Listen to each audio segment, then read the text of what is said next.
mbokk yi ñu ngi leen di nuyu kenn ku nekk turam ak santam ñi ngi def lu baax seen ànd ak programme bu Ferlo FM 94.0 ak 3w.jolofactu.com ba ci Actu Sen mbokk yi yéen itam ñu ngi leen di gërëm di leen sant bu baax ki niñ ko baaxoo di ko àndee ki yéen ci seen émission pencum Jolof gërëm ci mboolem ñi nga xam ne ñi jaar nañ ci tey mbokk yi ñu ngi wéyandi tamit am ci mbégte bu baax dalal ci Isma Ka ñu bëri di dégg turam ci li nga xam ne nag moom mooy làng ak politique gi ak tamit ci li nga xam ne moom mooy xew-xew yi nga xam ne dañ fi doon dégg mu am mbégte bu baax na wax dëgg yàlla ñëw ngir ànd ak ñun ci émission pencum Jolof ngir tamit xëy na indi ay leeral ci lépp loo xam ne li xew na am na ci droit démocratie la ñu teg ko nag ci li nga xam ne rek moom mooy wàllu politique loolu tax na tey ba ñu daal di koy dalal ci si nga xam ne moom mooy seen émission pencum Jolof moom Isma Ka nag moom comité d'administration la ci port autonome de Dakar waaye tamit nag lu jëm ci li nga xam ne moom mooy taxawaayam doomu Carñi la waaye moom itam nekkoon na coordonnateur bu hors piste voyage nekk ci li nga xam ne moom mooy Saly Mbour waaye tamit nag moom gestionnaire la woon ci li nga xam ne moom mooy wàllu tourisme tamit ci li nga xam ne moom mooy Lompul Isma Ka ñu ngi lay nuyu di la dalal jàmm.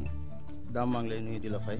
d'accord Isma xëy na wax naa ci yow ay tënk wax naa doomu Carñi bi nga doon d'accord bu fekkee ne tey mag ñi nga xam ne dañuy déglu tamit bëgg nañoo gën a xam koy Isma loo ñu wax. Isma Ka doomu Carñi la dëkk Carñi waaye juddoowul Carñi maa ngi juddoo Dakar sama papa administrateur la woon.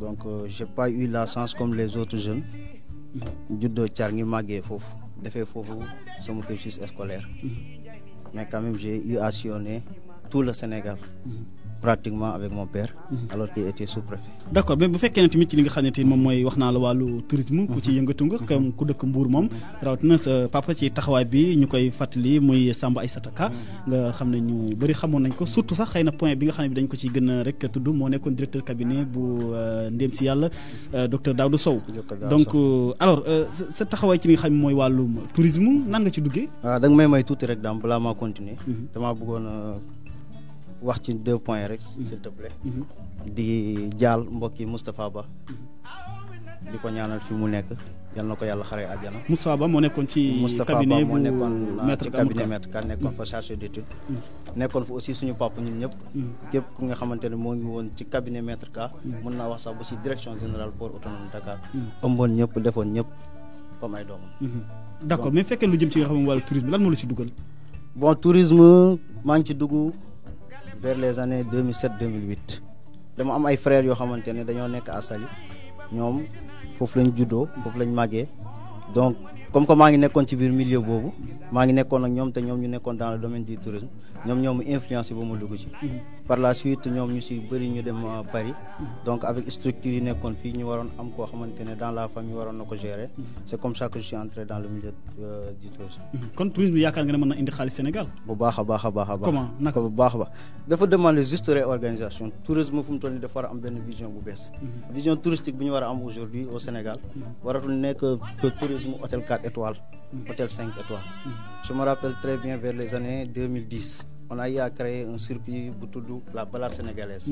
balade sénégalaise bi c'était tout faire pour éviter aux touristes qui viennent au Sénégal ñuy dal ci ay hôtel 5 étoiles ay hôtel 4 étoiles wala 3 étoiles dañ leen doon indi à l'intérieur du Sénégal di leen indi dans les maisons di defar ay tentes ci biir kër yi ñuy jokkalante ak waa kër yi di ndékkandoo ak ñoom di añandoo ak ñoom di reerandoo ak ñoom ñu tuddee woon ko la balade sénégalaise te à cette époque là avec cette expérience bi ñu defoon au niveau local ça avait réussi. et jusqu'à présent ça donc gis nañ war nañ ko gën a mën a soppar ñëwaat. war nañ ko gën a mën a soppar ñëwaat. parce que ñu bëri jàpp nañu léegi sax touristes yi dañu mel ne koy daw Sénégal wala ni ñu meloon melatuñ ko. non c'est pas une question de daw c'est peut-être que ne fu mu toll nii monde bi dafa am nu mu tëddee. question de moyen la. te destination Sénégal quoi qu'on puisse dire bokk na ci destination yi gën a cher tey ci àdduna bi. déjà rek sur le billet d'avion ça coûte très cher. donc touriste bi nga xam ne dafay préférer dafa bëgg na ñëw Sénégal. par exemple bi ma lay jox bu xoolee par exemple moo ngi war a dépenser ay 4000 euros pour ñëw Sénégal à la place bu demee Maroc moo ngi dépenser 1500 euros y compris hébergement am circuit bi muy def lekkam ak naanam touriste boobu dafay préférer dem Maroc loolu moo fi nekk donc il faut que ñu am benn réorganisation bu ñu def rek sur le plan touristique et je vois que le président Macky Sall moo ngi attelé wu ci loolu ak ay taxes yu mu dindi ak ay mesures yu fi nekkoon ci visa yi ñu doon fay ak yooyu yëpp levé nañ ko donc on est dans la bonne voie. mais lan moo leen yóbbu Mbour tey gisatuñ leen Jolof yéen a ngi Mbour fi ngeen résider léegi. waaw sama famille moo ngi Mbour mais man je peux dire que tous les 15 jours je suis au Jolof donc man maa ngi Jolof. da ngeen a toxu foofu kon donc. sama papa moo nekk administrateur bi mu nekkee administrateur léegi mu constaté ne comme ni ñuy voyager tout le temps dañuy dem ba ci biir année scolaire ñu affecté ko buñ ko affecté ñun dañuy obligé di ànd ak moom mu dem ba si yàgg nag mu def benn prise de conscience par rapport à l'avenir de ses fils fan la ñu war a mën a dem si seen jàng parce que loolu mu da doon perturber suñu jàng donc ci la décidé woon jënd kër Mbour ci la ko jëndee avant loolu nekkoon na développement social Mbour donc loolu tamit joué na ci mu jënd fa kër ñu tabax ko après ci lañ ñibbi famille bi yëpp Mbour ñu toog benn place. mais d'accord Isma Ka xëy na laata ñuy wax ci nga xam ne mooy wàllu politique bi ak lan moo la ci dugal xam naa ne wàllu tourisme nii comme da nga ciy yëngu am nga ci xam-xam moo tax ñu dooree ko mais ñu bëri jàpp nañ ne comme wax nga ko léegi siyana nga Sénégal gi yëpp ku am relation nga ku am ouverture loolu lépp sa papa ci nga ko jëlee sa papa wala sa yëfi bopp. waaw loolu bokk na ci en quelque sorte loolu bokk na ci. da nga ko doon accompagner donc moom sa père muy dox yenn kii wala. waaw à un moment donné doon naa ko accompagner doon naa dem sax ba doon di ko représenter dans quelques réunions donc nekkoon naa koo xamante ne même bu dee sur le plan professionnel peut-être que ne aw ma woon benn. moom yan réunion lañ ko doon dénk mu koy doxal ci département bu Linguère. bon au niveau administratif par exemple. moom sous-préfet la woon au niveau de Dodji par exemple bi mu ñëwee Dodji affecté ko à Dodji boobu pratiquement moo ngi jëm vers la retraite bi mu jëmee vers la retraite te moment boobu dafa tolloon administration sénégalaise dañoo manqué woon ressources humaines donc am na ci foo xam ne fu bëri dañu doon manqué personnel donc il fallait tout le temps combler ce gap là puisque moi j'avais toujours rejoint mon père fépp fu mu doon nekk donc dama ko doon accompagner ci travaux yi mu doon def surtout sur le plan informatique et autres. moom parti socialiste la bokkoon donc. sama papa waaw parti socialiste la bokkoon mais après bi mu duggee administration def bàyyi politique moom ak sama papa Daouda Sow ñoom ñoo doon nekk politique donc mu nekkoon. d'accord mais tey li jaaxal par exemple moom itam tey comme parti socialiste nga nekkoon nga ñëw dugg APR mais lu la dugal ci wàllu politique ba nga xam ne bi tey xam nañ la ci bu baax. bon politique bi maa ngi ci commencé yëngu pratiquement mun naa ne fin 2010 c'est pas un engagement nag sur le terrain politique mais 2010. parce que boo feeñoo woon bu baax nag. 2010 non feeñu ma woon bu baax mais nag ñi nekkoon dans le département peut-être que xam nañ ne xam naa département bi xamoon naa autorités yi nekkoon ci département bi yëpp xamoon naa aussi personnes yi nga xam ne am nañ influence ci biir département xamoon naa la jeunesse du département loolu joué woon na tuuti ci li gënoon mais li gënoon tax ma engagé wu politiquement c'était benn vision bu ma gisoon le président Macky Sall moo ngi koy dégager et puis surtout courage politique bi mu amoon di démissionner à l'Assemblée nationale démissionner à la mairie de Fatick pour demander le suffrage des populations sénégalaises. d'accord xëy na kon foofu nga ko gën a gisee mais ci département bi booba kan nga gënoon teg sa gët na man kii war na mën a ànd ak moom laata sax ñuy wax président Macky Sall. honnêtement gisuma woon kenn ci jamono jooju. lu taxoon da nga gisoon seen doxalin doy la président rek nga gisoon président Macky Sall. non c'était pas ça j'avais d'autres priorités samay priorités peut-être que ne ailleurs la nekkoon donc j'étais un peu pris ci affaire tourisme donc nekkuma woon carrément dans le domaine politique. mais kañ nga sentir dëgg-dëgg na wàcce ci langue gi jot na. 2012. début 2012 janvier 2012. booba tamit leader yu bëri ñu ngi fa woon mais nga choisir également Maître Ka je pense. waaw Maître Ka je peux dire que ça c'est naturel que je le choisisse wala moom mu choisir ma. donc c'est pas naturel pourquoi c'est naturel. waaw pour c'est te de la dire politique. waay conviction c'est de la politique. Oui. mais dafa fekk ne en 2012 Maître dafa rejoindre le président Macky Sall. en ce moment là man maa ngi woon à Lompoul maa ngi woon dans le domaine du tourisme. donc ma toog ba benn jour il avait besoin de moi il a fait appel à moi ma ñëw bi ma ñëwee dañoo toog waxtaan bi ñu toogee waxtaan bëgg na ma dimbale ko sur le terrain politique à Daara te yaakaaroon ne na ci moment boobu waroon am na lu ma ko war a mën a apporter moo la woon donc. moo ma woowoon pour naa ñëw liggéey ak moom yaakaaroon na ne am na lu ma ko mën a apporter sur la jeunesse de Daara. mais est-ce que du tamit relation wala diggante bu rattax bi nga xam ne bi am na sa diggante sa papa Samba Aïssata Ka ak Maître Ka. bon pour te dire la vérité loolu mun na ci nekk te dafa war a mën a nekk parce que Maître quoi qu'on puisse dire sama nijaay la sama mag la. mais relation diggante mook sa papa tamit également gis nañ ne ku ko estimé woon la. mais c'est normal sama papa moo yar Maître. moo ko yar. c'est normal. c'est important que ñun ñu préciser moo ko yar. donc moom bokk na ñu la influence également nga dem liggéey ak Maître. sama papa bi may waxtaan ak Maître pour la première fois yëgu ko woon c'est après la ko Maître consulté. d'accord mais bi nga ñëwee tey ànd ak moom tey ban fan nga ko faree woon ban côté nga ko faree woon. man maa nekkoon pratiquement son bras droit man maa doon nekk ak moom 24 heures sur 24. bi ñu ñëwee aussi di liggéey ak moom man maa wàccoon sur le terrain parce que boobu au niveau de Daara dañoo constaté woon ne jeunesse bi amuñu engagement politique. voilà donc bi ñu wàccee sur le terrain dañ politique ci moment boobu ñu nekk à Daara di organiser ay débat j'étais avec des jeunes très engagés aussi ñu bëggoon le président Macky Sall. J'en profite aussi pour ma nuyu Amadou Diop bu Déggo. Maguette Niang bu Raay Ousmane Sène bu Ngeneneen. Mor Padane bu Ngom. des gens comme Gorgui Diatou Kumba Vieux. ñooñu ñoo àndoon ci jamono jooju. organiser ay débat. mais boo fekkoon ngeen jeunes yu leen gën a gëm président Macky Sall. wala boobu yaakaar ngeen yéen a njëkk a gëm jeunes yi ñi ko gën président Macky Sall yéen la. yaakaaroon naa ko. mais fekk parce que engagement politique bi.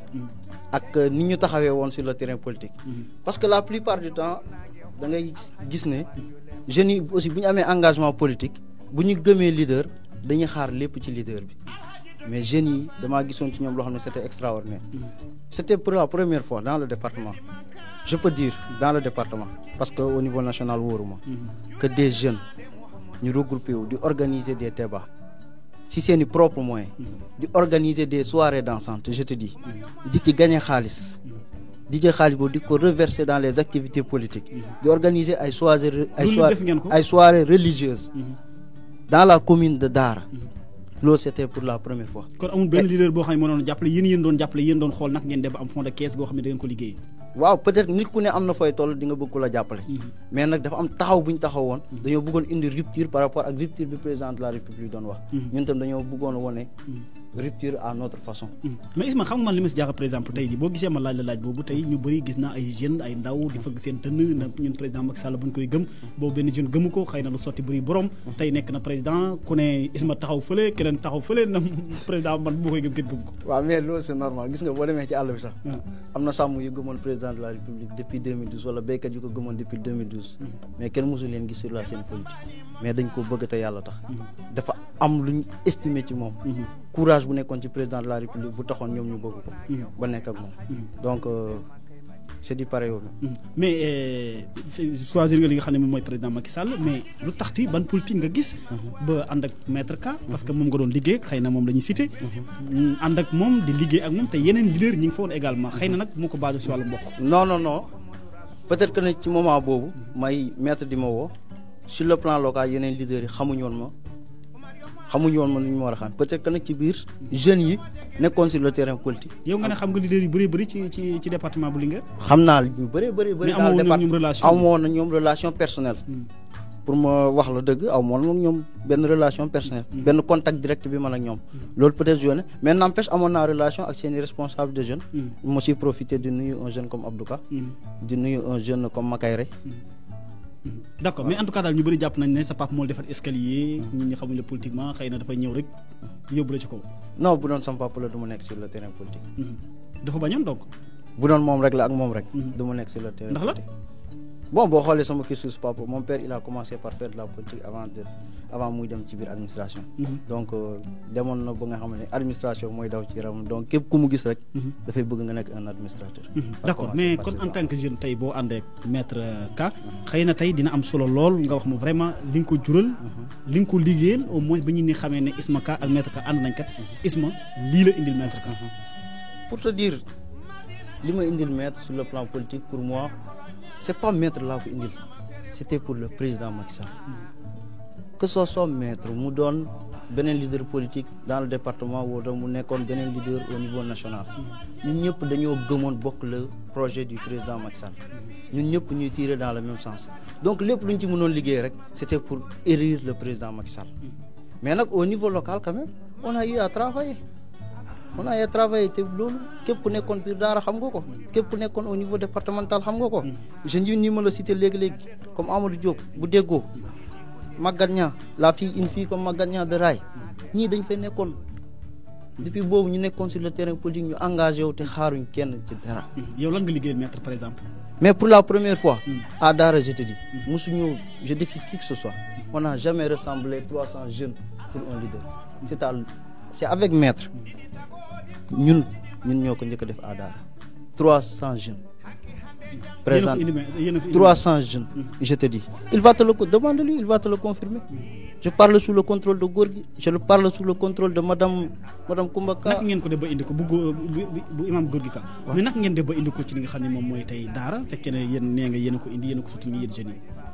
c'est pas parce que ñun ñoo ko indi Daara ñun dañ ko fekk déjà mu militer à Daara. absolument mais bi mu militer à Daara peut-être que ne am na benn carence boo amoon bon je sais pas. non voilà am na benn carence boo xam ne ñoom constaté woon nañ ko am nañ ko parce que y avait pas de jeunes autour de lui te ñun bu ñu ñëwee sentir nañ ne am na ay jeunes yu existé pour me rappeler le quelques faits Aly Ngouille a eu à faire un meeting à Dara meeting boobu bi mu defoon sur au niveau de la place publique bi mu defoon au niveau de la place publique meeting boobu li fa xawoon ñëpp gis nañ ko bi mu ñëwee Aly mënul wax c'est parce qu'il y avait des jeunes qui étaient là qui étaient présents des jeunes de Maître Ka.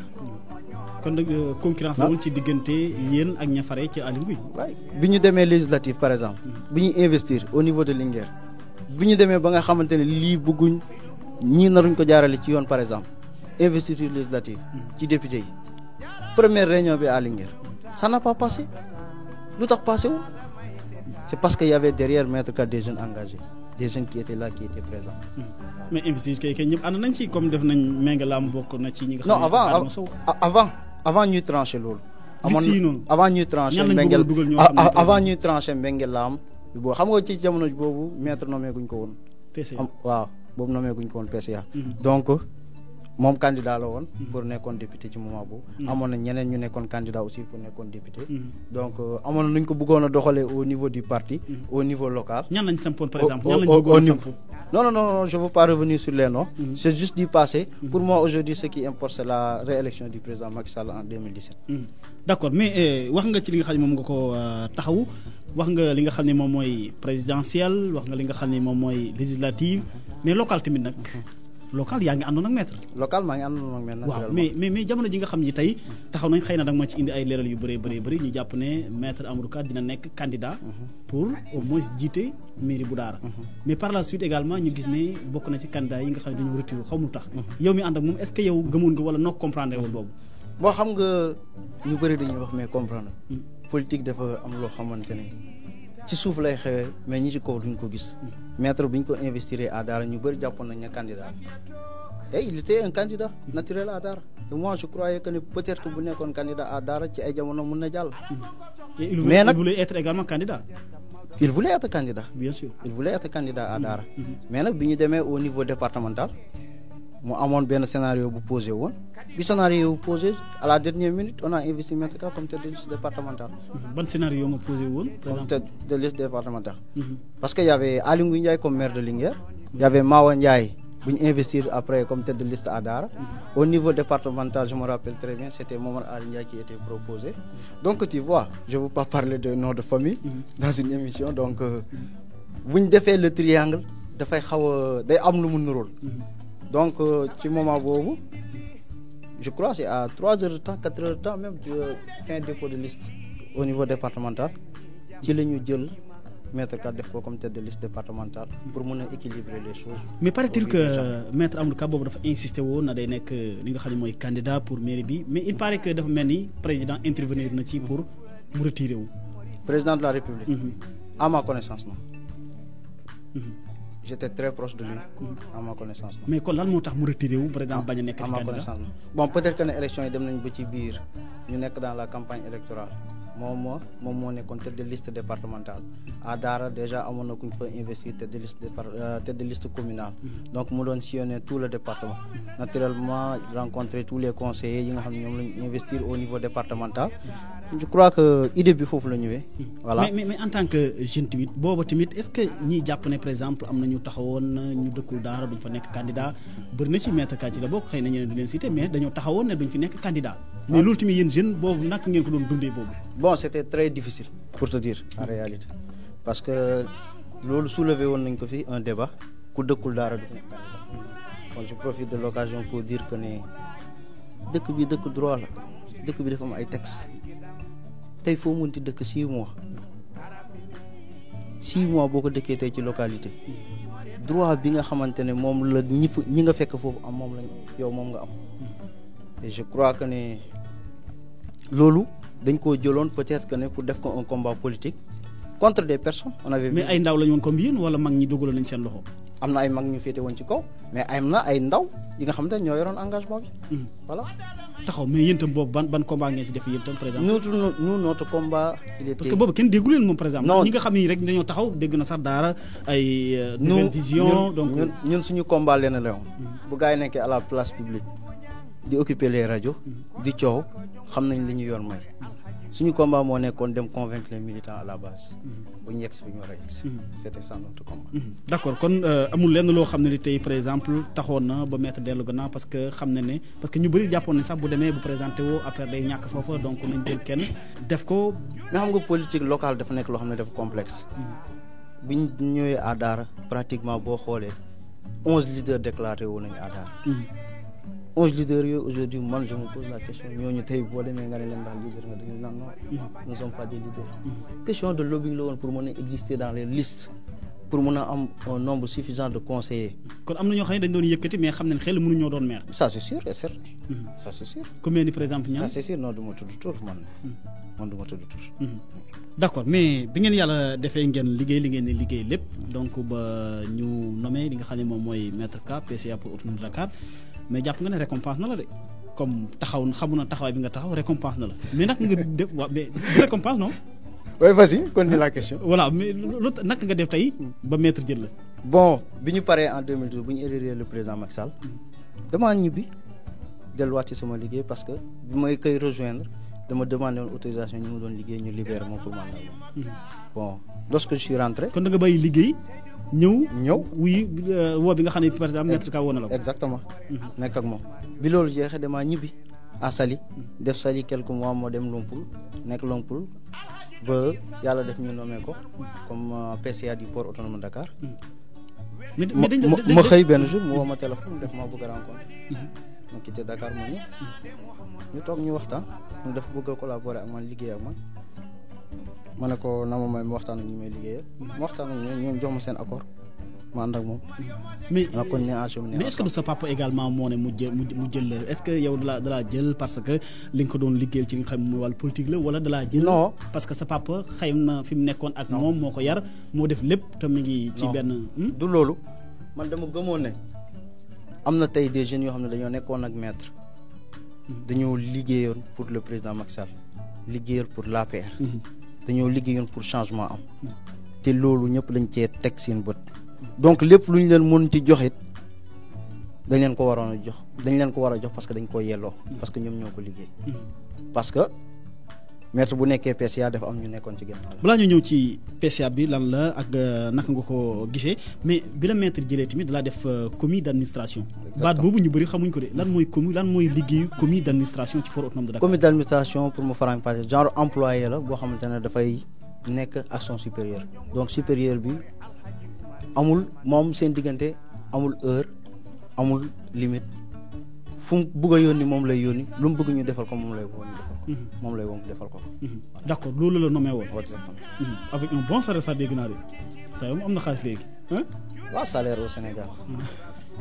nañ ko déggee noonu rek. waaw nañ ko déggee noonu. d'accord mais PCA port autonome de Dakar également loolu ban gis-gis également nga ci am. PCA port autonome de Dakar c'est un poste important hein. très important parce que nag bu ñu la nee yow yaay PCA wu port autonome de Dakar ñu xam ne port autonome comme ni koy gars yi di faral di waxee. ça revient souvent c'est le poumon du Sénégal. moi je dis que c'est quelque chose de très important. mais au-delà de ça peut-être que ne li mu ëmb ci biir comme liggéey moo ko gën a important. lu mel ni lan. bon xam nga conseil d'administration dafa nekk loo xamante ne c'est pas facile à gérer. dafa am représentativité yu bëri yu ñëw foofu. comme maître par exemple il représente directement le président de la République. au niveau du port autonome de Dakar. donc ci biir conseil d'administration am na représentant premier ministre naturellement am na représentant conseil des chargeurs yi nekk ci biir conseil d'administration bi. te conseil d'administration bi aussi dafay nekk foofu di examiner situation port bi ak évolution port bi. mais relation ak Cheikh Kanté tamit maître Ka Cheikh Kanté également boobu relation également naka nga ko gisee. bon bi ma nekk ak moom ba ni ma fay jógee relation bu rafet la. ñaari nit ñu estimé wante di liggéeyante. joxante cër quand même. mais ndax tey port gis nga ne li nga xam ne mooy poumon économique tey ñu bëri xam ne la fay jaar ni koom am na solo lool mais tey taxawaay bi nga xam ne war na ko am ndax yaakaar nga ne tey mi ngi jural Sénégal lu bëri. je crois bien bi le docteur Cheikh Kanté ñëwee au port. initié na ay changements yu bëri. changement yi pourquoi parce que du port bon c'est pas parce que doxutoon mais xam nga boo nekkee ci benn da ngay ñaan yàlla dem ci fukk wala dem ci téeméer. donc moom bi mu ñëwee ak dynamique ak engagement am ak volonté bi mu bëggoon accompagner le président de la République. donc liggéey na indi na ay changements ci biir port bi. waaye def na ay projets de recrutement pour la jeunesse. du pays naturellement. donc liggéey na sur le plan infrastructurel. aussi port bi mu ngi changé aujourd'hui boo fa duggee yaa ngi xool ne carrément mu ngi changé de visage. Ismaca également tey gis nga ñi nga xam ne ñoom ngeen àndoon ak di liggéey tey bu ñu wax wàllu emploi des jeunes ndax maître fay na bor ñi nga xam ni ñoo ko doon sonal démb yow xam nga lim nga ju bëri fii ñoo xam ne tey taxaw ne maître xëy na jëlul kenn wala ñi mu àndoon ak démb kenn la si jëlul loolu xëy na yow tu es la personne vraiment appropriée tey nga tontu loolu. non jëlul kenn c'est trop dire. non ndax ñi mu doon ànd par exemple am na ñu si jël ni mu jël tamit pay par exemple lan nga ñu si mën a leeral. ce que je veux dire c'est que jeunes yi ma nekkaloon aux premières heures du combat ñi ñu nekkaloon sur le terrain politique aux premières heures du combat gisuma leen au port. et lu tax gisuma tu n'as jamais posé la question lu tax yow tam comme yow seen naataango la yéen ñoom yéen doon ànd. mais xanaa da nga leen défendre au moins bu la jëlee wala yow da ngaa dem rek nekk sa gundaandaat. je te dis même maintenant. tout de suite avant de venir. j'étais en communication avec musuma séparé wu. mais est-ce que mën nga taxaw par exemple nga ne maître kat ñii wax dëgg yàlla ñoo doon xeexal démb ñoom la àndoon. ça a été toujours comme ça. da nga si amatoon solution. ça a été toujours exactement. et pourquoi solution bi tey par exemple xëy na moom boo ko daa wax ne lu tax maître jëloo ñi nga xam ne vraiment ñoo doon solal démb ay ndaw ña nga fa toog tey ban réponse la la jox. toujours comme bon. mais dana la jox réponse kay. du réponse xam nga c'est un peu compliqué pour te dire la réalité. le projet de recrutement du port autonome maître géré wul woon gestion interne port. ça c'est du ressort du DG.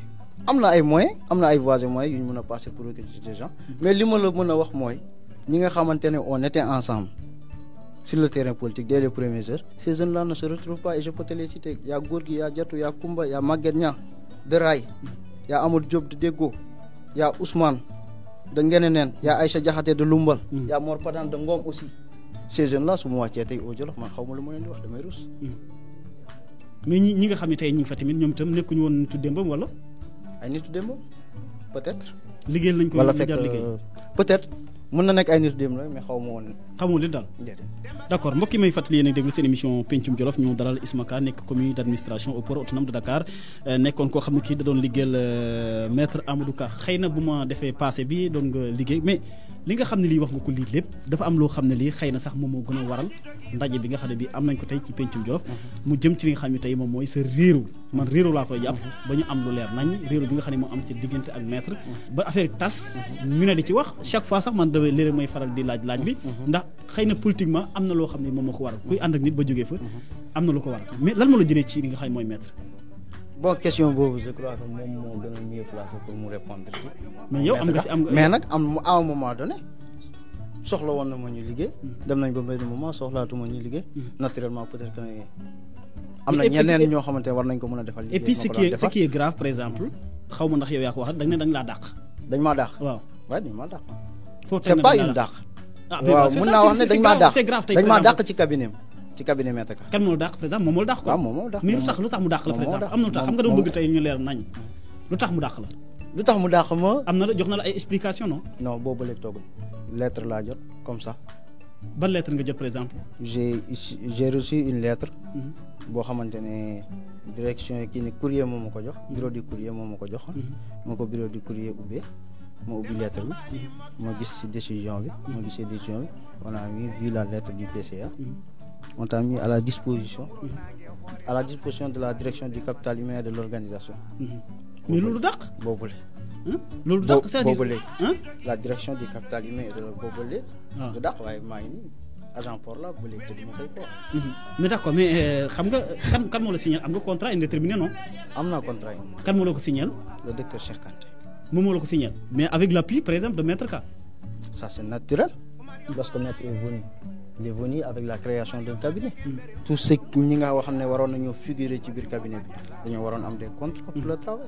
donc loolu naturel la. tey ñu bëri jàpp nañ ne da nga bind benn lettre dama lay wax par exemple parce que fii aussi dañuy leeralal bu baax. alors da nga bind benn lettre bind ne yow dañ la dàq mais en réalité dàquñ la. parce que dafa mel ni yaa bind benn lettre de mutation. c'est vrai ou faux. en quelle année. waaw mais yaa ngi ko bind le 23 septembre 2014. 23 septembre 2014. J'ai demandé à quitter le cabinet de maître. Mais tu as demandé ça. Ouais. léegi lu tax nga ne par exemple da ngaa demandé quitter cabinet maître ba pare nga delluwaat ci gannaaw dañ laa dàq. Non. yow yaa non yow yaa. waaw da nga may may ma expliquer ma leeral comme que leeral nga bëgg. Tey je vois que ne tu es informé parce que ça sont des documents typiquement confidentiels qu'on ne peut retrouver. Non, pas Explique. confidentiel. Non, je te dis. Moi j'ai fait mon travail. waaw non je sais que Hein? waaw moo tax ma ne la kon bàyyi ma leeral. bàyyi ma liiral li nga xam ne parce que au début. au début waaw. dafa am loo xam ne da nga ko wax. waaw. parce que maa xam nga noo bëgg ñu leer xam nga lu tax Isma. waaw boo taxee ne dañ la dàq. waaw. c'est grave ñu dàquñ la. waay dañ ma dàq. non dàquñ la. xam nga wax naa la gën a le 2014. monsieur Isma Ka. commis D'accord. matricule. Ouais. 607 637. waay. tel 77 moo la ko. 181. bu lire numéro bi. on est- Voilà donc 28 quelque chose comme ça. waay. Dakar le 23 septembre 2014. Waa léegi à may monsieur le directeur général. Du port autonome de Dakar. Dakar. léegi da objet may may. objet noonu écho rek objet. demande de mutation. Maa la ko- yow yaa ko bind. maa ko bind. voilà Mais- monsieur mais le waa directeur léegi- général. waa non may ma léegi- rek may ma Moi, monsieur je le directeur connais la général. lettre, c'est Déedéet, moi déedéet, qui l'ai mais écrite. ñi ñi déglu xamuñ. Waaw. ñi ñi déglu xamuñ dama lay indi preuve à l'appui. Vas-y. Monsieur le directeur général, étant commis et mis à la disposition du président du conseil d'administration, j'ai l'honneur de solliciter de votre bienveillance ma mutation au service Du recouvrement du port. Dans l'attente d'une suite favorable, je vous prie d'agréer, monsieur le directeur général, l'expression de ma très haute considération. L'intéressé, vous-même Isma Ka. waay. cette lettre man maa ko bind. et je confirme que man maa ko bind. C'était léegi en lu tax ñu dañ la 2014. dàq lu tax nga ne ko dañ la dàq. parce que lettre bi. bi ma koy bind. dama amoon benn différent de vue ci politique maître. gis nga nekk ak leader c'est très compliqué. dafa am ñoo xamante ne dañoo xeex ak ñoom dès les premiers jours. sur le terrain politique. ñu dem ba nekk au port autonome de Dakar. man ma nekk son bras droit. c'est si moom je suis avec lui 24 heures sur 24. mooy jot ay pression des militants à la base. surtout loolu moom boo ko leeralee. non xëy na am na ñu ni fu dama lay bien sûr expliquer. allez-y. buñ ko bëggee jot duñ ko jot. si je transmets le message ne passe pas. si les gens l'appellent au téléphone. si je prends- mooy maître. non je t'explique. Je vois qu'on t'a donné des documents. Mais bien je sûr. voulais pas en parler. Mais da ko wax, parce que je boo voulais ko pas leerul, en man maa parler koy leeral tey fii, mais parce que voilà boo ko- mais boo moi ko leerul. je vais t'expliquer. Les gens en parlent buñ ko trop. bu ko nit ñi bëggee jot duñ ko jot. Wa- mais waaw. pression boobu yëpp muy daanu sama kaw. dem ba mel ni au finish c'est man maay bloquer les gens pour ñu jot maître Ka. Tu comprends? Aujourd'hui prends ton téléphone tu appelles ces anciens numéros nga xool ndax am na benn bu ciy dox. Aujourd'hui man ñooñu bu ñu ma wooyee man du ma changer sama numéro. damay wax ak ñoom su ma wàccee au niveau local seeni néeg lay nekk donc. bu ñu la minime woon que pour nga boole soit nag maître mais yow doo mën a jot maître. dama koy jot dama koy wax. mais du am suite. du am suite. ñu dem ba si Léegi yàgg ñu bëri ñu ne mu wax am yow- changement sur le plan comportement mu am changement sur le plan de vision et d'ambition politique. parce que je crois que ni bu ñu amee benn politique aujourd'hui de recrutement aujourd'hui au niveau du port. wala ñu am ko feneen aujourd'hui militants yi ñoom ñoo war a figurer. je parlerai pas de militants sax. mais les citoyens du Jolof. ñu war a figurer ci départ projet boobu. man bu ñu ma recruter au port may dellu ci jeunes yi ma mobiliser woon au niveau du Jolof ma am lu mu leen gëmloo ba ñu adhéré ci projet boobu bu ñu gisee leneen di xew ci biir te man ma nekk ci biir bu yàggee dañ naa mën naa feex la. c'est à ce moment là que j'ai écrit cette lettre là pour demander. mais à demande maître démission. pour demander à maître de me laisser partir ci beneen service. bi lii amee. cette lettre là mooy service de recouvrement du port. exactement bi lii amee.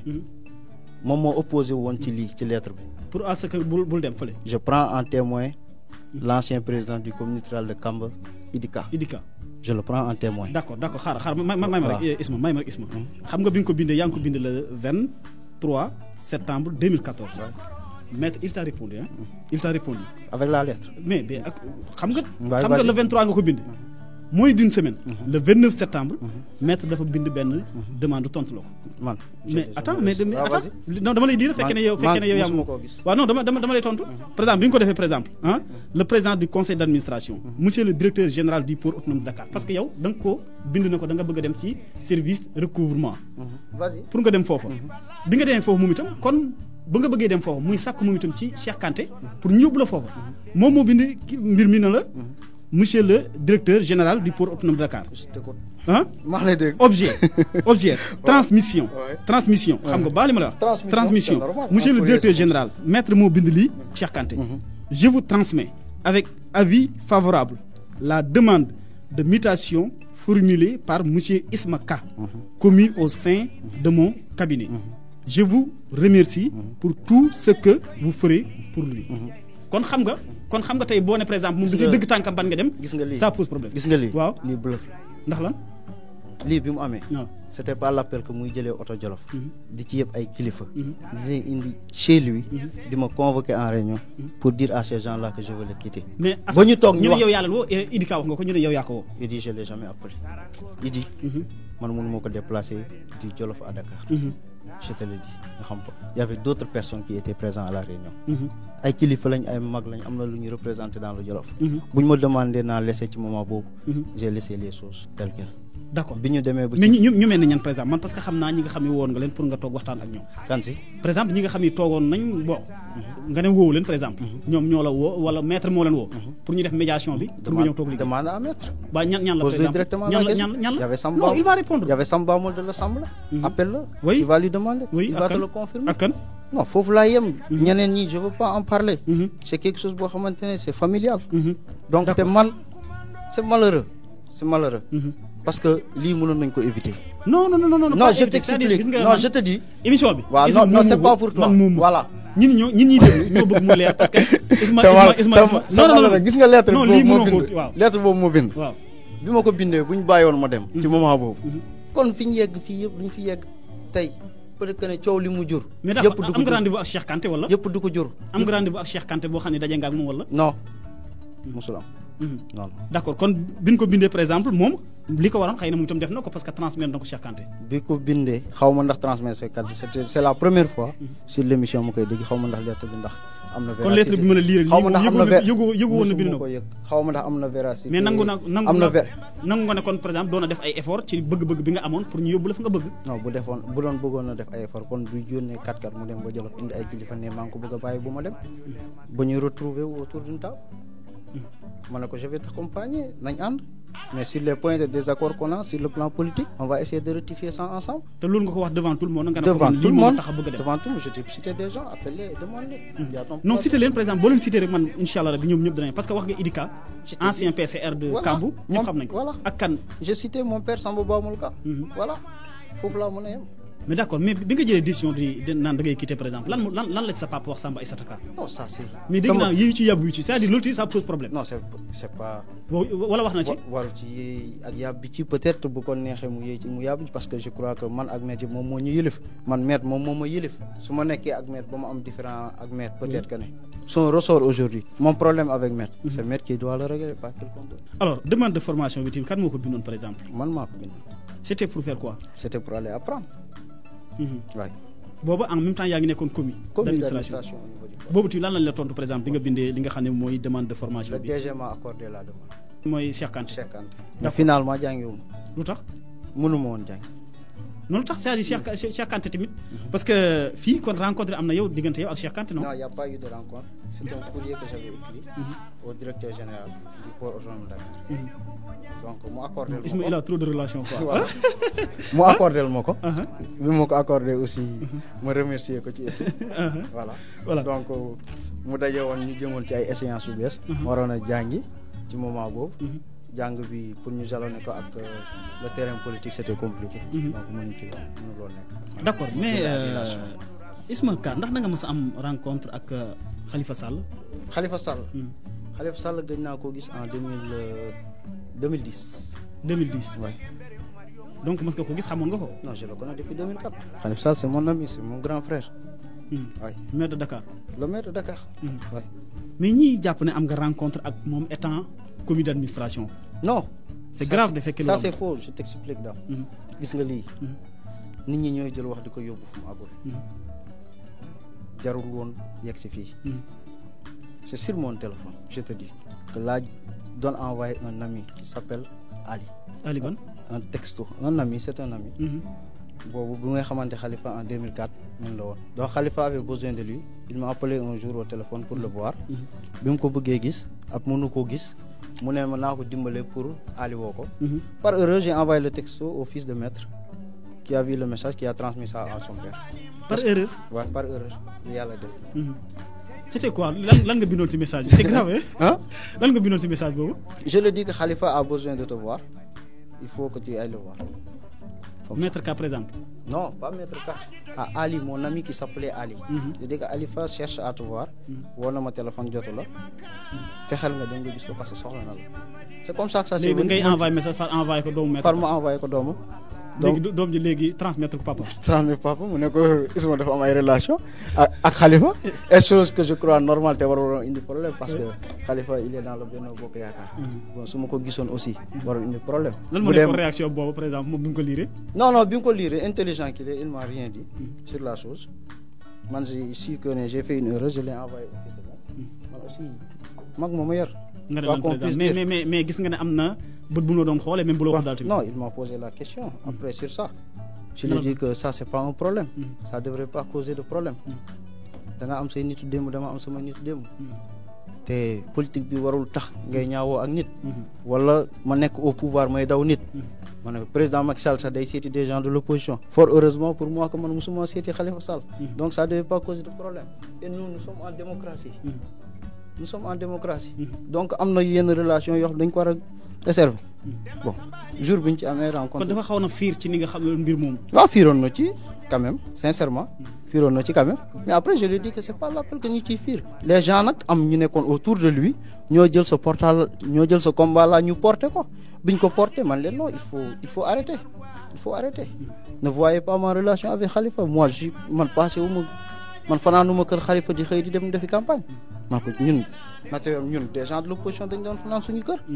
ñuy xëy di dem ñuy xëyandoo di ndekkeendoo di battre campagne dans le même jour ñii di dem URD ñun ñuy xëy di campagnal pour APR. ça n'avait pas causé problème. pourquoi loolu lii ñu koy jël di ko def dem. mais en résumé par exemple tey jël nga définitivement ne da ngay bañ nga maître ak lépp lu bokk ci moom wala.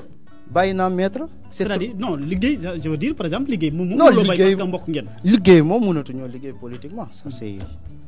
mais boobu ak loolu amul benn médiation boo xam ne bii am na jaar na ci diggante bi donc na nga fexe ba dellu ci wala. mais attends man les gens savent que je suis pas une marionnette. médiation buy am benn yoon lay am mais du am ñaari yoon. te benn yoon bi mooy bi nu wooyee ñi nga xam ne wax nga léegi ci gannaaw war a woo. mais est-ce que tamit du sa liggéey tamit par exemple ñi la remplacer également ñi nga xam ne tey ñoom ñoo nekk ci bureau ba di liggéey tey naka nga gisee seen taxawaay ñoom itam.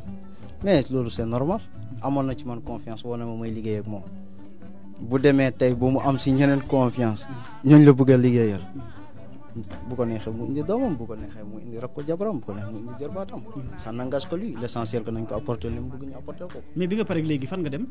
bi ma paree léegi maa ngi samay mbiru bopp maa ngi tëdd sama kër. mais nag nañu gën a leeral ba tey nag. yaa ngi port yaa ngi. je suis un agent du port autonome Dakar j'ai un CDI un contrat à durée indéterminée. voilà kon buy dàq di am moom par exemple rek moo boobu mënuñu wax dàqate wala ba tey da nga. insister mis au frigo la ñuy wax. il est mis au frigo. parce que je suis mis à la disposition de la direction des ressources humaines. foofu boo fa nekkee tey boo demee boo demandé y a plus de kenn mën la wax ñaata agent ñoo fa nekk à la disposition te xëy au niveau du port. quand même man jeune la am naa ambition. bëgg naa dem ci kanam. poste boobu kon baaxul. je n'ai que 29 ans. poste bu baaxul donc. je n'ai que 29 ans. du ma wax poste bi baaxul. peut-être que ne am na tey ku ko doon jox tey peut-être que tey du ko gëmee. mais kenn ku ne ak sa tolluwaay ak sa taxawaay. yow mérité woo ak li nga liggéeyal maître donc mérité fi nga nekk. c'est pas une question de mérite c'est une question d'ambition. je vais aller plus loin que ça. d'accord mais bi nga dooree ak léegi par exemple bi nga bàyyee politiquement. ci nga xam ne moom mooy maître Ka ndax demande nga feneen wala. demande naa feneen. par exemple maa ngi biir APR. di liggéey pour le président de la République. mon seul combat aujourd'hui c'est que nañ di élire le président Macky Sall en 2017. mais rencontre bi nga am ak Samba Ndiobène vrai ou faux directeur de l'équipement rural. mais ça c'est man dama war rencontrer Samba Ndiobène dès les premiers heures de l'APR moom moo fi nekkoon. tey mu nekk dès les premiers heures de l'APR moom moo fi nekkoon. donc moom moo njëkk APR. moom moo njëkk APR dans le département de Linguère ça c'est pas un secret. quitté naa ci maître mais dama war a rencontrer Samba même bu ma quitté wul woon mais dama ko doon rencontrer. biñ fi waxee des problèmes de soulèvement entre maître et Samba man bokk naa si ñi nga xam ne ñoom ñoo doon dox rapprochement bi. si convoqué naa des réunions de jeunesse à Daara des jeunes de Samba ñu toog di waxtaan nan lay retrouvailles yooyu di amee quand même ça c'est pas un débat. mais est-ce que politiquement tey taxaw pour ànd moom liggéey. ànd ak Samba Ndiobène. tey xam nga tey man ban combat la am. c'est pas une question que nekkoon naa ak maire jóge naa fa dem naa Samba. mais da nga am ci leader boo xam ne da ngay nekk ci gannaaw leader bi doo na xanaa ñëw rek par exemple département bi nga nekk wala da nga bëgg nekk sa leaderu bopp. non leaderu bopp leader yàlla moom moo koy def. yooyu yaay ñëw nga proclamer. mais ndax Isma Ka tey taxaw na pour liggéey ak Samba Ndiobène parce que. bu baax a baax bu baax a baax mais am na ndax. bu baax a baax saa yu ma sollicité ñu liggéey dañuy liggéey man ak moom. ndax mës na la sollicité parce que. bien sûr que oui il paraît que moom ci ñoom la des mais yow sollicité nga pour liggéey ak moom. bien sûr que oui Samba Ndiobène sollicité na ma. yow sollicité woo ko également. non. Samba Ndiobène moo la wóolu na pour liggéey ak yow. non circonstance moo tax ñu daje c'est pas une question que. circonstance maanaam. circonstance dafa am fu ñu daje man ak moom. fan. bon foofu je préfère taire ça. non mais. je préfère taire sax. parce que li ngay wax nii gan ñin ñu bëri xamuñ ko. waay mais est-ce que également ñi bëri jàpp ne donc Ali. kam moo la yóbbu sax d'ailleurs ci Samba Ndiobène mooy Samba Ndiobène oui. man bi may xam Samba Ali xamul Samba je crois bi may xam Samba. Ali xamul Samba. man rakku jabaru Samba sama xarit benn bakkan la ay doomu Samba dama doon ñëw ci kër gi Samba dama fekk ay doomam di ñëw foofu ñuy foo sama ko. mais tey moom si Samba Ndiobène lañ la gën a gis bu dee ànd ak benn leader. waaw mais parce que j'étais sur le terrain politique au Jolof. moom benn événement bu mu dajal mooy les Gamou. dans le département de Linguère. en tant que leader muy sillonner les Gamou. donc mu sollicité woon pour ñu ànd ak moom. ñu ànd ak moom. dem sur le terrain politique. bokk même ambition yi bokk même vision bokk ay gëm-gëm. bokk gëm président de la république. gëm ne président de la république am na projet bu baax pour le pays. kon Samba Ndiobène li ñu ko jox ni mérité na lu ko ëpp par rapport ak li mu liggéey bay sax dem naan man. je crois ci gannaaw kenn donc. dégg loolu je crois bien. ah bon mérité na lu ko ëpp. mais yaakaar naa président de la république moo ñu ko gën a xam tey. déet ñeneen ñi fal ñeneen nag ay ministre d'état ñu ngi fi ak ñeneen ak ñeneen. waaye yàlla am na ay ministre d'état yu fi nekk. ça c'est vrai. ñoom ñëpp kenn ku ne li nga yor mérité nga ko. donc mais moom Samba aujourd'hui je dis que kàddu yi nga xam ne du Samba rek laay wax aujourd'hui je dis que ñi nga xamante ne ñoom ñoo posé les premiers jalons pour APR dans le département de Linguère aujourd'hui ñi nga xam ne ñoom ñoo leen fekk si waruñ nekk di leen di piétiner mais dañ leen a war a dolli. dañ leen di piétiner da nga yaakaar dañ leen a bëgg a suul. mais loolu lañ fi jëm ba sonn. lan la par exemple kuñ bëgg a suul par exemple. loolu lañ fi jëm ba sonn. kuñ bëgg a suul par exemple koo xam ne kii tey mi ngi taxaw nekkoon première heure yi nga xam ne mi ngi àndoon président Macky Sall. mais loolu bëri na demal dans les communes nga xool tey dans les premières heures bi investiture ñëwee au niveau ci local yi. ñooñu fan lañ mujjee. va faire ton enquête tu vas voir. d'accord en tant que jeune tey par exemple tamit li ci bokkoon ci coow bokk na ci benn article boo xam ne bii Alika bindoon na ko. mu jëm ci li nga xam ne moom mooy forum bi nga xam ne bi sax Aly Ngouille Ndiaye ak i naataangoom defoon nañ ko ci département bu Linguère rawatina ci biir Linguère. alors mu dem tamit ñu fësal article bi ñu bëri jàpp na ci Ali da doon ŋaañ maître Ka da doon ŋaañ Aly Ngouille Ndiaye da doon ŋaañ ñu bëri rawatina APR d'une manière générale ñi nga xam ne ñoom ñoo ko teel foofu. mais réaction bi naka nga ko doon dundee également en tant que koo xam ne xam nga Ali. bon pour man débat bi lañ war a indiwaat fi mu nekk. mooy lan. article bi Ali bind bu dee nit mën na ko lire mu dindi ci virgule wala mu effacer virgule mu ne lii du dëgg ñu attaqué ko wala buñ koy attaqué ñu attaqué l'article politiquement ñu bañ ñu indi ay considérations familiales ci biir article parce que lii portée politique la am Ali membre convergence des cadres républicains lu muy adhéré ci cadre des convergences républicaines peut-être que tey ñu bëri adhéré wuñ ci tey au niveau départemental wala ñu yor ndooma tànk te moo ngi nekk ci biir donc def war a veiller ci fonctionnement parti bi dans le département de Linguère bu gisee yoo xam ne jàpp na ne doxul dafa war a alerter te lii alerte la woon pour moom noonu laa ko jàngatee. kon jarul coow bi nga xam ne bi am na ci. non coow bi ay nit la rek yoo xamante ne peut-être que ne. pour mais raison également bu fekkee ne Ali dafa taxaw ne li nga xam ne moom mooy tey forum bi jaru ko woon dañoo war a def yeneen. mais jaru ko woon am nañ ay priorité feneen. mais forum boo xam ne bi par exemple tey dañu taxaw ngir lépp loo xam ne président defal na ko ñu fësal ko yooyu nga ne jaru. attends xam nga maa ngi dégg ñuy wax ay waxu plan Sénégal émergent ci biir forum bien sûr wax nañ ci forum bi kay. plan Sénégal document bu ñu établir woon la ba pare. ñu koy waxtaanee fu ne priorité yi xam nañ fan la déjà état bi xam na fan la. état bi moo ngi compter sur les préfets au niveau local moo ngi sur les sous-préfets quand même y a les maires qui sont là y a les services de développement social qui sont là quand même am na ay services techniques hydrauliques service eaux et forêts ñoo ngi fi urbanisme moo ngi dans le département quand même rapport yooyu yëpp bu yeggee au niveau étatique je crois qu'on n'avait pas besoin de ça surtout ci moment bi ñu tolloon nii quand même. d'accord ñeenti simili moom a dese. mais xëy na dinañ rek gaaw li nga xam ne moom mooy tontu yi ba tey rek mbokk yi maa ngi ànd ak Isma Ka nekk comité d'administration ci pôle autonome de Dakar mais génn bi nga xam ne bii Maham Ka génn na ko ci li nga xam ne mooy seen émission Pencum Jolof mais dafa mel ni ne mbir mi dem na sax ba ne mbir mi affaire famille la amoon ngeen relation dox ngeen waxtaan ngeen amoon ngeen ndaje moo xam ne amoon ngeen ko Samba Ndiobène mais loolu bu fekkee ne am na est-ce que nekkul yéen par exemple tey da ngeen a bëgg a taxaw ngir xeex li nga xam ne ni moom mooy Maître Ka. en tout cas bu toogee Samba Ndiobène di génn ci toog ci émission rajo di wax ne mos na am ndaje ak Samba Ndiobène à huis clos. oui fépp mu mënti nekk dootuñu am ci moom ndax la confiance. mais attention nee na amul lenn loo xam ne y a des choses qui lié na ko ak Samba Ndiobène. mais attends moi il a dit devant moi. boobu man engagé wu ma sax ak Samba. devant moi. que c'est Pape Alioune Sarr moo ko wax pour mu dem liggéey ak Samba Ndiobène. loolu moom moo ko wax. mais amul deuxièmement waay le débat n'est pas là. que militant bu jógee ci Samba mu dem ci Maître. wala militant bu ñuy débauché di ko yóbbu ci camp Maître di ko jëlee ci Samba. wala di jëlee militant Aly Ngouille Ndiaye di ko indi ci Samba. wala di jëlee militant feneen di ko feneen.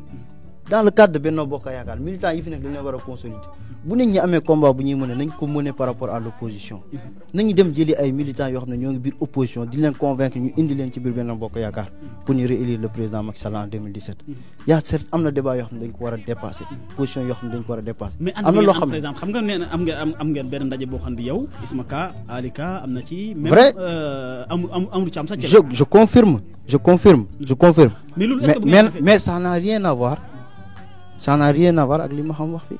déet lu ma. ça n'a rien à voir bu demee buy indi ay ressort de famille peut-être il veut se justifier te li moom toog na fi il s'est contredit lui-même ci biir émission bi. auditeurs yeeg auditrices Ferlo FM ñu ko doon déglu xam nañ li may wax.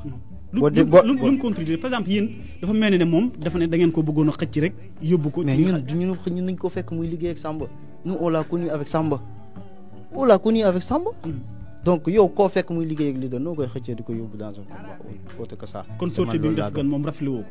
non rafetlu wu ma ko sortie bi rafetlu wu ma ko acte bi rafetlu wu ma ko présence am foofu je te dis objectivement rafetlu wu ma ko. présence am ci li nga xam ne moom mooy PCA pour Autonome Dakar. waaye ànd ak moom comme en tant que chargé de com. non ci moment bi ñu toll. rafetlu wu ma ñuy débauché ay militants Samba di leen yóbbu ci beneen camp. mais moom moo débauché boppam n'est-ce pas. kooku la moom moo yóbbu boppam di. mais arrêtez. non mais amul benn baala yëngu boo xam ne mais kan moo yóbbu mais les gens savent ce qu'il y a ici quand même. kan moo ko non par exemple yow ça date pas d'aujourd'hui. kan moo ko yóbbu par exemple loolu keneen lañ koy wax. mais ma xam dañ ko woo kon donc am na dafa am lu muy jaar ci gannaaw. mais ma xam il a cité ici Daouda Aoudi. waaw dans l'émission. n'est-ce pas jeex na. kon da nga yaakaar Daouda Aoudi moom moo yóbbu ma xam ci Maître. mais ça moom moo ko waxal boppam ci biir émission bi du man moo ko wax. d'accord mais tey boo doon def benn regard ci li nga xam ne moom mooy tey politique bi comme gañ nañ département bu Linguère nga nekk ci APR tey ndax yaakaar nga ne rupture wala li ngeen yaakaaroon ne vraiment jox leen président Macky Sall jox nañ ko ndax yaakaar nga tey ñu ngi gis changement ci département bu Linguère bu amul lan moo ko waral. bon changement peut-être que changement de comportement personnes yi moom moo des ba léegi changement bi comportement leader yi moom moo des fu mu toll nii li ñu war a def mooy ñu jéem a daje leaderu département bi yëpp daje ñu booloo bokk benn ambition mooy réélire le président Macky Sall et je dis alhamdulilah fort heureusement que le père Djiboka est venu dans le Benno Bokk Yaakaar. boobu lu da nga koy rafetlu. bu baax a baax.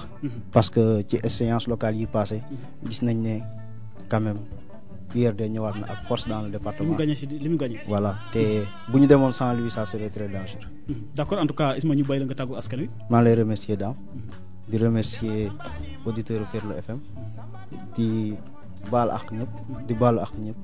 bu dee mais jàpp nga ne lu ne leer na nañ li nga bëggoon a wax nga ko. bon nit ki moom xam nga li nga xalaat rek ngay wax parce que ci biir li mu wax am na lu dëng wala am na ñu ko rafetluwul képp ku ko rafetlu aussi na mu ci baal ak.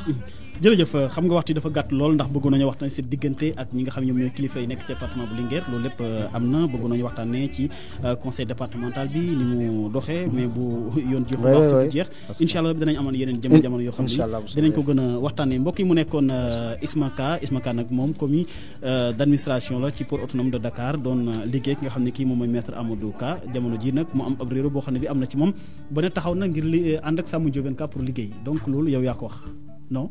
man maa ko wax dama liggéey ak Samba Ndiobène liggéey ak bépp responsable APR boo xamante ne gëm na projet mag. jërëjëf mbokk yi mu nekkoon seen émission Pencum Jolof ñu ngi leen di gërëm di leen sant Dame Ndiaye mu nekkoon ci kaddu gi ñu ngi gërëm bu baax Samba Giladio Ba mi nekkoon ci wàllu réalisation bi Sam Mody Sow ci wàllu technique bi ñu ngi leen di ñaanal jàmm di ko sàkku si yéen la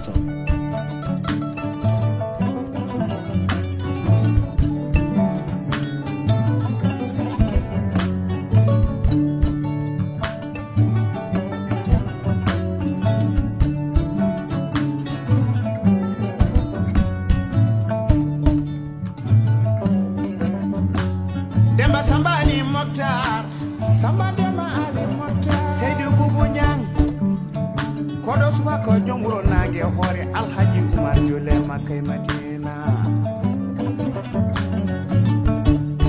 Alhaji dogi Safa dogi Marwa Welli Makka jajamra rutiti ma Madina Jule janade Muhammadu Rasulullah Mario Maire Mario Mo de Gembere Mario Mo de Gira Mario Mo Bajala Mario Mo